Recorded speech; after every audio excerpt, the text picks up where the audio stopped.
Life is a winding road, no telling where it goes. Driving through days and nights, won't stop for traffic lights. And I really wanna know, really wanna know. All right, and good afternoon. Well, good afternoon where I'm at. What time is it where you're at, Stephanie? 8:03 p.m. Okay, so good, almost night where Stephanie's from. But I am so glad that you are joining us today for a live edition of Successfully Chaotic. We are into season 9, and today I am honored to have our guest, Stephani Pierce, on. We are going to be talking about a couple of things, but primarily I wanted to talk about your book. We got to know each other. We were kind of doing the pre-pod chat that I do, and I really loved the cookbook that you have, which is, helping people with all abilities be able to kind of dive into the love of cooking. And as many of my listeners and followers know, I do have a son that's autistic, and that's very close to my own heart. And I'm very passionate about that subject. So I really was excited to have Stephani come on and talk about that. Before we get started, though, I would like you to jump in and kind of introduce a little bit about yourself, and I guess tell people where you're calling from since they know it's 8 p.m. Fantastic. Fair enough. I'm calling from France. I live in the south, in Montpellier. It's called. It's a funny little sort of college/beach town. Really fun place to live. I love it. Anyway, so a bit about my personal background. So like when I was a teenager, my mom got diagnosed with bipolar disorder, and that triggered me having to learn to cook for my family. And because she had a few different episodes, there was the whole thing, various inmate situation kind of thing, inpatient situation rather. So my learning how to cook out of necessity turned into an interest, a passion, and now it's like a full-blown obsession, which is fantastic. I love it. So backing up, a little bit. So when I was 21, I was studying psychology, and this is at the time when there were horrible budget cuts at our university because it was just that time in California, fine. And so it was a terrible experience. I was like, hang on a second, I'm suffering here when I could be thriving. And so I decided to go to culinary school instead. So I signed up my next semester. And then after my first semester, thinking, oh, well, I'm amazing at cooking, this is great, I decided I was going to go work in a food environment. And so I got hired to cook at a homeless shelter in San Francisco for my very first job in the kitchen. And then I went back to school a few years later. Before that, I worked in a few different restaurants in the San Francisco area. Like I worked in fine dining, I worked in neighborhood places, I did all kinds of random restaurant experiences. And then I went back to school to study communicative disorders, and then I wanted to work with people with disabilities of all kinds. That's a little bit about my background and how I kind of fell into this weird sort of hybrid of disability and food, and it comes together really nicely. I love that. And I know, you mentioned kind of your own story on having to kind of jump in and learn how to cook. Was it more the feeling of not knowing what to do, of, not knowing where to start? What was that made you think, I really think that this would be, something that the world needs, is to have a cookbook like this? Is that kind of what your thought process was, or how did that work? Well, it was, yes, the need to learn how to cook, but also the thing of it is I also have dyspraxia, which is this weird developmental disorder, and not super well known at this point, and it affects all kinds of different aspects of a person. Like for me personally, it's my speech. It's why I talk super fast, and I apologize for that in advance. That's just how I sound. I'm sorry, or not, depends on how you look at things, And then I had difficulty with learning new skills, social anxiety. My sense of direction is appalling. People always tell me, never follow staff. We will get lost miserably. It's great, So I'm going to get lost, you follow me every single time. But my speech has gotten much better over time. Google Maps became a thing, so I don't get lost often anymore. And it's definitely coming together nicely. So because of my own experience needing to know how to cook, and then wanting to become a chef, and then having this disability to contend with, which was not super simple, because if you're working in a restaurant and you have a disability, it's not super easy at all, just because it's very stressful in a restaurant. Like you're literally, it's high pressure. It's very stressful. Yeah. I've never been more stressed out in my life than working on the line during a Saturday night. It's been terrible.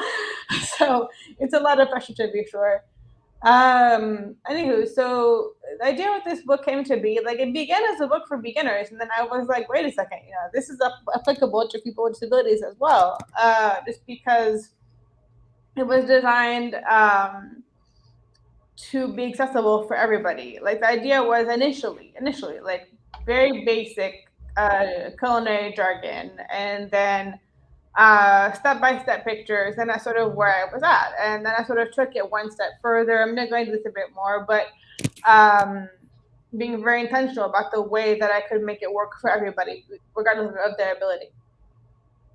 And have you got any feedback from people on using the book, how it's improved their cooking journey, or like, because I always love to hear kind of that other side, like, oh, this person, used this and is now able to do XYZ. Have you been able to get any feedback like that?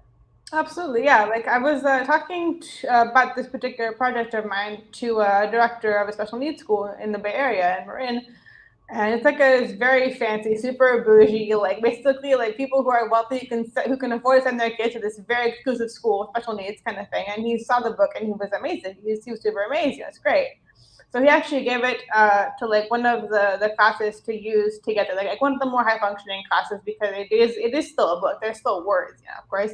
So a more high functioning class, and they use it together as a classroom to make different recipes, and it was very successful apparently. And then, like, a friend of mine purchased the book for her child, actually, and that worked a treat. So that was another sort of demographic I hadn't even thought of, because I mean, kids are great. I don't know much about them, kind of thing. So I didn't really think about that as another audience for sure. Oh, absolutely. And the name of your cookbook is The Picky Tongue. Is that correct? It's Picky Tongue, Idiot Proof. That's my second book. Okay. What's the other one called?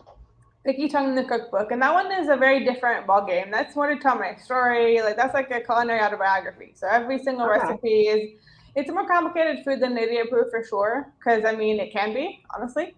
And it, how do I put it? It's like every single recipe has a small story about where it comes from, like in terms of my personal life. And it was a really fun experience. Like, the photography in that book is by Erin Herb Cohen, and she's an amazing photographer based in Wisconsin now. I think she moved from Tel Aviv. That's where I was living when I did all the photos and such on all the books. And so that book was like, the photographs are very sort of sunny, light, very fresh, a breath of fresh air, natural lighting. And then the books for Idiot Proof are a bit more intentional. Like, they're a little bit darker, a bit sultrier, like particularly this sort of like one final artistic photograph. Like, there's like, handcuffs and like a chess set, and just like in the background, really interesting sort of gives it some dimension. Yeah, it's very cool. It has a lot more. It's more interesting, I would say, for sure. I'm really happy with the way this came out. They're amazing. I do want to kind of circle into just talking about inclusivity in the kitchen, because like you mentioned, you do work in a kitchen.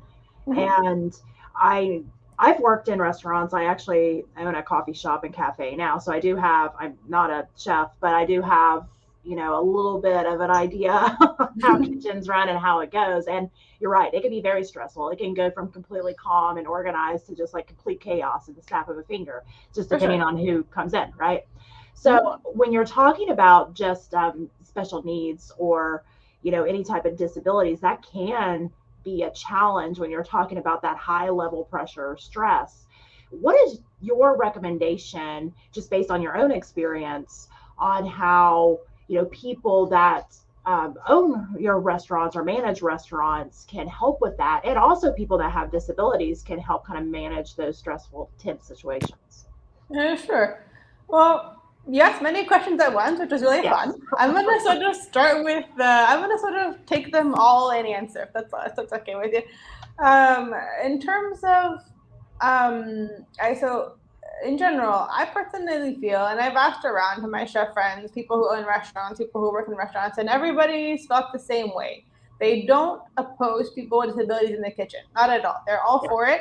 Fantastic. However, it's a caveat of not knowing how to help them fit in, because where do you essentially fit somebody who, for example, epilepsy wouldn't be the best fit for most kitchens because of like the obnoxious light, because everyone's running around and so on and so forth. But if you change that environment in the first place and make it a more healthful environment for everybody, so taking a breath, not running around so much, not letting the stress of the ticket machine getting to you, that makes a very big difference, for sure. And like as a sort of more basic point, like food is an essential part of the human existence. Like people have the right to learn to cook, and they should, because without food you don't survive. And you can live 3 days and then we're done, essentially. Yeah. So I really feel like there's this importance about like just access to culinary knowledge. Really, a very, very important aspect of things. No, I absolutely agree. And I know, as being someone, again, that's the mother of a special needs person, and then also the owner of businesses, that can be kind of a hard, I guess, thought process on how to have the business function the way that it needs to, and making sure that there are adaptations that people need to make sure that it is an inclusive workspace. And I think a lot of employers that's kind of on the forefront of their mind, like you mentioned, especially like in kitchens and stuff as well, on how do we make that happen, how do we bridge the gap. And I really love what you said about it should be a healthy environment for everyone, and doing a few things is going to benefit everyone. And I think that is something that, as we kind of continue down this road of really adapting workplaces to fit different abilities, that's something that kind of needs to be in the discussion process with, how to make this a better suitable environment for everyone. I want to talk about your cookbook again just for a minute. What was your creative process on adapting these recipes to accommodate different abilities? Were there some key considerations that you thought about? Because I was sitting and thinking about when you told me that you had this type of a cookbook, I was like, I wonder, what are the adaptations for that? Like, is it just the wording you use? Is it the steps you take? How does that work? Well, it's many different things, actually. Like the idea with the step-by-step pictures, that's such a crucial part, actually came from a friend of mine who's actually on here. Hey, Liz, love you.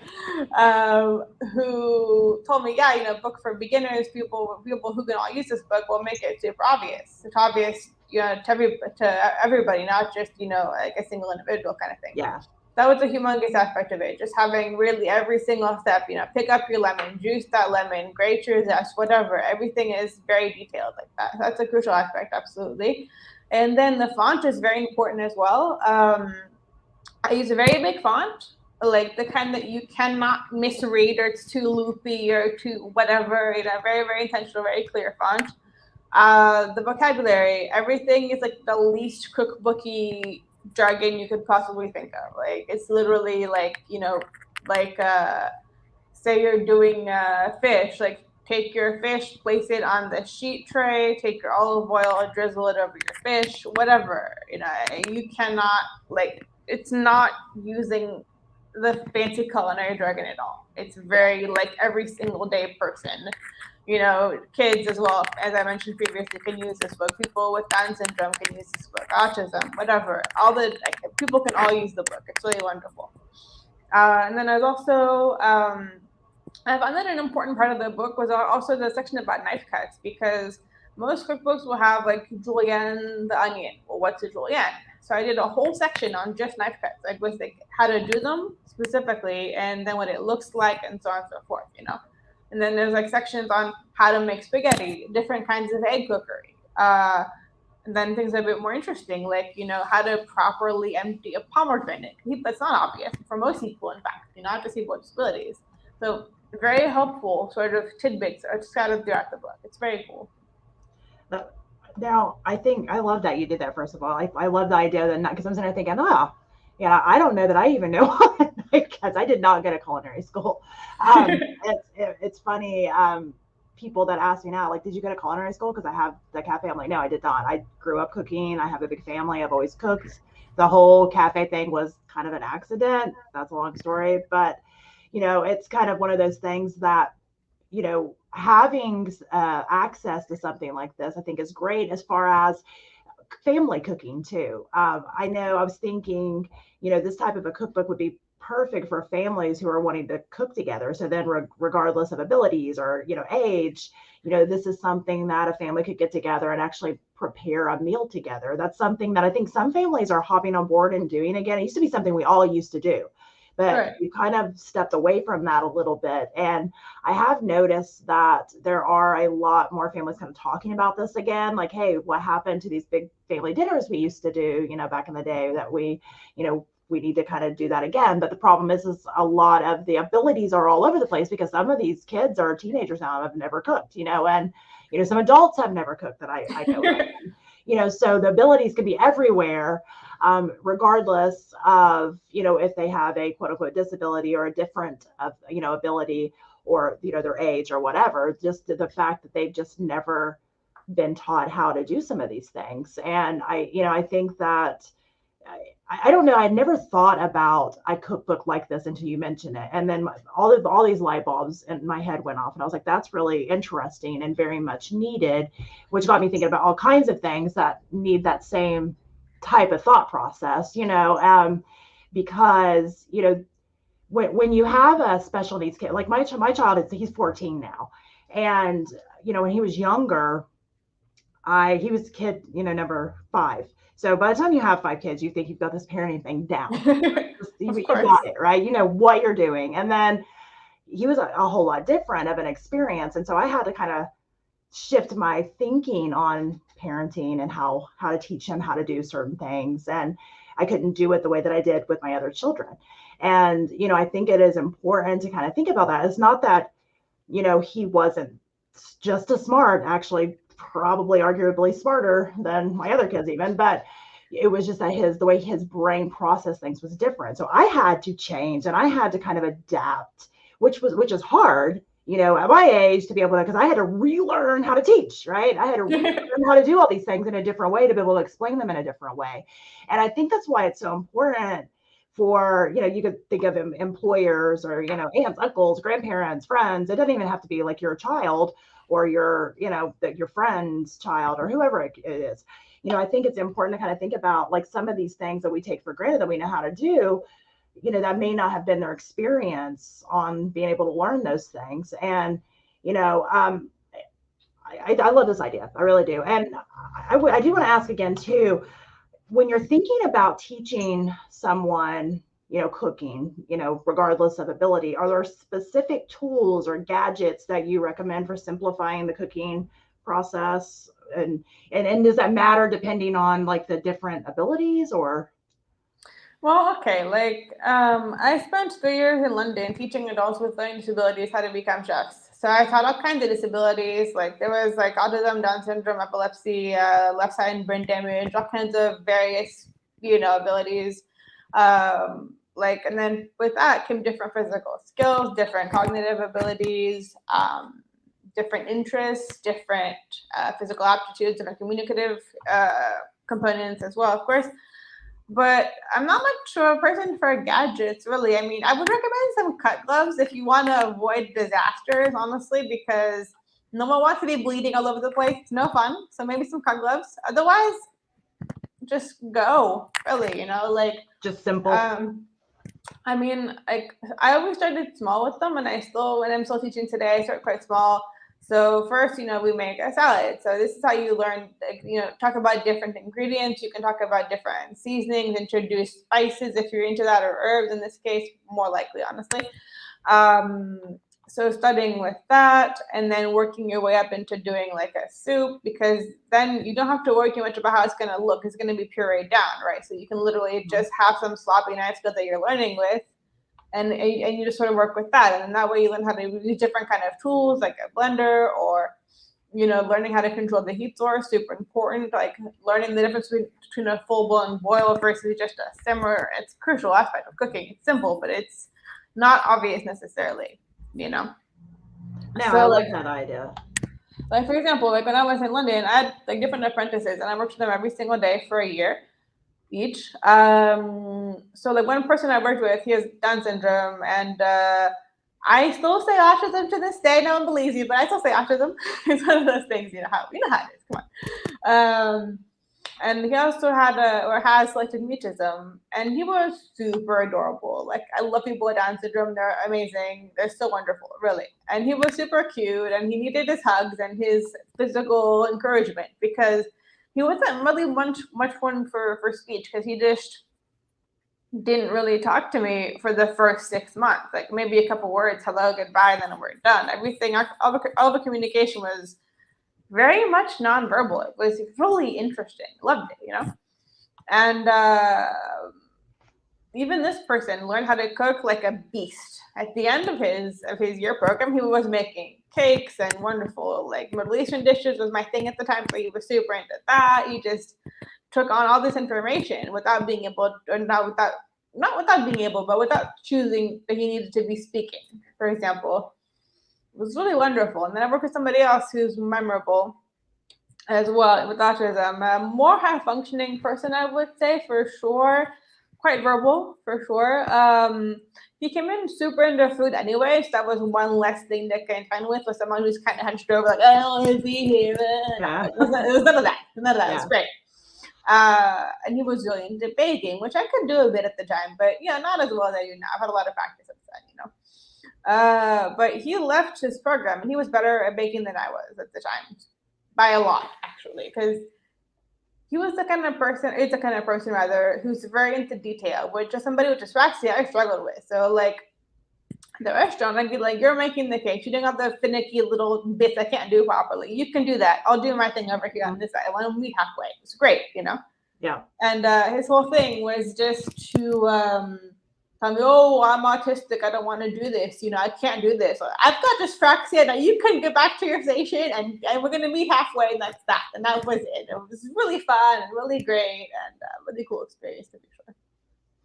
Yeah, I love that. And in your experience of teaching people, did you find that they were able to almost, because did you mention the one guy that wasn't ever verbal the whole time he was in your class? And that got me thinking, do you feel that allowing them to learn how to cook, it allowed them another expression, because you mentioned nonverbal expression, and obviously there's lots of them, but I feel like, be able to create, these dishes and, pastries or cakes or whatever they're creating, they're able to express themselves in another manner. And did you see that becoming, a big part of how they were expressing themselves now? Well, very much so, just because, like, what you can't necessarily do through words, you can do through food. Like, cooking is an art form like any other. Yes, science as well, but I still say mostly art, because I'm much more when I say person than a science person. That's just how I operate personally. Yeah. So definitely an art form. It's just like a painter on a canvas, a chef in a pot. It's not so different, really. No, I can see that. And as far as the book goes, you've got the 2 books out. Is that the only books you have out right now? Right now, yes. And then I'm working on a 3rd book right now, which is, I started it during Corona, and then I sort of left it for a year, and then now I'm sort of back at it at a snail's pace. Yeah. Normally I'm so on it, but this one is taking me a long time because I'm doing the food myself as well, so it takes a bit longer. And it's slow food. It's called Picky Strong Lockdown, and so it's just supposed to be a joke in poor taste. Like, any proof, also a joke in poor taste. I like jokes in poor taste. That's how I operate. Yeah. So it really is just this whole idea that food should be a long and not difficult, but heartfelt process to produce. That you can really take your time and take 3, 4, 7 hours to produce a meal, and it's going to be worth it. Even if you're eating for half an hour, whatever, that experience that you made producing your 7-hour dishes and sharing that with your family, your friends, whoever, your neighbor, I don't care, is magical. It is worth the effort. I don't care. It takes too long, whatever. It's amazing. It's so good. I 100% agree with you. And I know, and I'm in the States, and I know you are from the States. And so I do have the question, living in France, I'm sure it's a different experience than here in the States, where it does seem to be much more rushed. And like I said, there is this like underground movement happening. And it's been happening since COVID, actually, that we realized that, hey, we're just moving too fast. Like, things are just too quick, too fast. And we're missing out on, like you just said, these slow meals, this actually waiting to enjoy this. Like you wait all day. Like I can remember growing up and, my mom or my grandma or somebody, they would cook all day. We could smell it all day. And we would our mouth would water all day, just waiting for it to be done. And we don't do that as much as we used to. And, I think some of it is very much the environment, in the States, but where you're at in France, is it still that same rushed mentality or is it more laid back there? It's so different. Like, to give you an example, most businesses where I live are closed between 12 and 2 because people are on lunch break, right? People, like, when they do go out for lunch, which is pretty often, like, you're there for an hour and a half on your lunch break, and no one will mess around with you. People will drink a glass of wine or two at lunch. People will have a 3-course meal at lunch. They're not scarfing down a sandwich in the corner. Like, they're really enjoying the time to be with their coworkers or whoever's around, to get to know them and enjoy a nice proper sit-down meal. And then they come back, they're refreshed, and they can work the whole 35 hours a week that people work in France because that's the law, because they don't mess around 45 hours a week like we do in the US, Yeah. It's very different. Like, there's this really nice quality of life that I'm really enjoying living here, actually, because before this I was living in Israel, where the standard is 45 hours a week of work, and it's even more Russian than the States, and it's madness overall, honestly. So I'm glad to be here. It's a breath of fresh air. Really a very nice place to be. I'm quite enjoying my life here. Do you feel that your experience there with taking the longer lunches, really enjoying the meal, like all of that, do you see the positive attributes to mental health, and especially mental health with people that do have different abilities? Because obviously, that could be a little bit more of a challenge. But do you feel that, that laid back lifestyle has positive effects on the mental health there? No, absolutely. Like, people here are generally much happier than they are in the US. Like, like oftentimes, like, you're in a big city and people are kind of mugging walking down the street. They're upset about something. They're stressed out. They're hunched over. They don't feel good, And then here, people walk a bit slower. It's sunny most of the year. They're having a dandy old time of life. And people are just typically happier. It's amazing. And there is a supportive environment. Like, there's this quote unquote chain of restaurants that are all over France now. It's called Café Joyeux. It means happy cafe. It's very cute, I think, anyway. Her happiness cafe. Yeah. It's really cute. And it's kind of like how I was working in London with people with disabilities in the kitchen. Like, they hire people with disabilities on unlimited contracts, so they cannot get fired. It's impossible, or nearly. And so they hire people with disabilities to work with them, like alongside people that are neurotypical, for example. So they'll have like 1 or 2 neurotypical chefs in the kitchen, and then they'll have maybe 3 or 4 people with disabilities of various types working alongside them. And the servers also have disabilities. It's really nice that they're learning, and it's a very fun place to hang out. It's really nice. It's a very sort of telling aspect of what life is like in France. Like, you can have somebody with a disability waiting your table, and it's not even a thing. Like, okay. You look different, you act different, whatever, who cares? It's awesome. Now, what are some things that the culinary world, whether it's a small cafe or, a larger restaurant, what are some things, because I love that idea, what are some things that they could adopt to be able to make that successful, to be able to hire in, people that do have different abilities, and to be able to kind of make that, work with their current environment? I know you mentioned earlier about, lower lighting and less stress, and I think that, those are really good points, but I didn't know if there was anything else you wanted to add to that.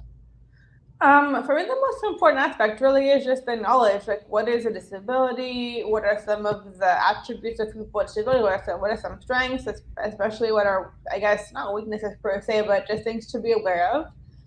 And then just getting this massive idea behind people's heads that it's a person first, and then it's a disability. So you have to get to know that person, like, for their quirks, their sense of humor, their personalities, their likes, dislikes, whatever. It's this crucial aspect, and we forget about people with disabilities, that they're people first.